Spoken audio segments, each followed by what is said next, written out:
Welcome back. And now for what's trending in true crime. The wife of an Army Special Forces officer is charged with his murder. But it's what the victim's girlfriend is saying now that's trending this morning. So the suspect and the estranged wife, Shana Cloud, was arrested on Friday and charged with first-degree murder after investigators say that she shot and killed her husband, Clint Bonnell. Now, Bonnell, who is a retired Green Beret, was found 3 miles from their home in a rural pond. Now, this was nearly a month after he was reported missing. But now, Bonnell's girlfriend is speaking out, telling ABC News about the separate lives that he and Ms. Cloud were living. I know that they were coming to an end. And, you know, the last couple of weeks, 5 or 6 weeks, things were really shifting. There were some concerns, for sure. And obviously, no one understood the severity of those concerns.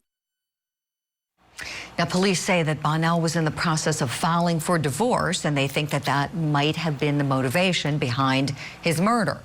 We're asking this morning, should investigators be looking at anybody else besides Shana Cloud? Let's talk about it. Still with me, Mario Gallucci, and want to welcome in high-profile attorney John Phillips. Good morning to you, John. Let me start with you. Your thoughts on this? Should they be looking elsewhere? You know, you gotta start with the window really wide open as a prosecutor, as Cumberland County Sheriff's Office in North Carolina, and try to figure out where things, you know, went wrong. And it leads to the girlfriend who was making welfare checks or asking for welfare checks, and it leads to the wife, and it leads to this messy divorce.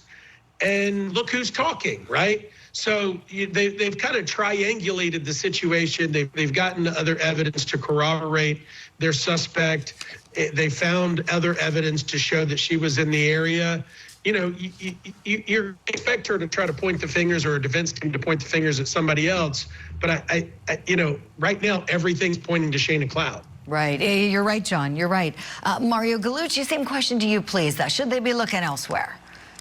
Well, as a defense attorney, you're always looking elsewhere. But in this case, I would say I would use what I call the Dexter defense. The body was found dismembered 3 miles away in a pond. That is not something that a woman can easily do to a Green Beret. So the allegation is that not only did she kill him, but she dismembered him and moved him over 3 miles. So it's a Dexter defense. I want to know how they're going to be able to show that she was able to do that. And from what I've read so far, there's been no forensic evidence found at the scene to indicate that that was done.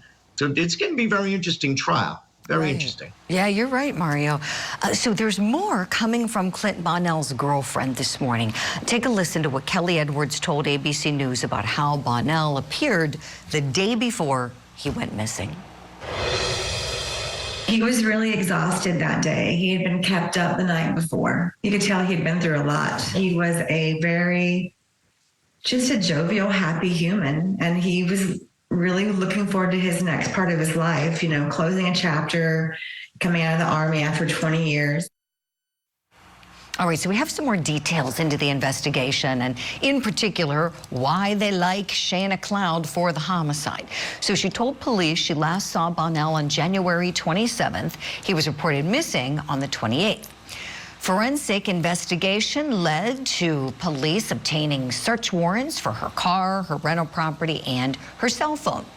And we also know, as mentioned, that Bonnell was planning to divorce Ms. Cloud. And so finally going to break that tie. Now, Ms. Cloud was denied bond on Monday. She's due back in court for her next hearing on April 17th. And so we're wondering, what's going to be the best defense strategy for her? Mario Gallucci, let me start with you here, please. So as I explained, this is clearly going to be a Dexter defense. We all know the TV show Dexter, where he plans out a murder and he's able to dismember bodies and to dispose of them. You're asking a jury to believe that this young woman was not only able to take over a retired Green Beret, but then dismember his whole entire body and move him 3 miles. I have seen no forensic evidence. I know that they have warrants for the car. You would expect to see some of his DNA in the car. You may, to dismember a body and move it 3 miles would be very, very difficult for this woman to do by herself without leaving any evidence. And so far, we've seen no evidence of that. I love what you're saying, Mario. The Dexter defense. I love that. And, you know, by the way, what a small world it is. So M. William Phelps, one of our guests who's been coming on the program recently, we love him. He consulted on the show Dexter. He's a really accomplished author, a true crime writer, and podcaster. So cool stuff with that.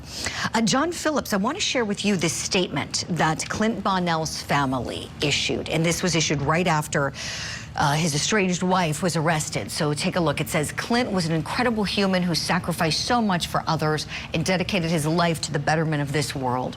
All we can do now is pray for swift and just punishment for Shana Cloud.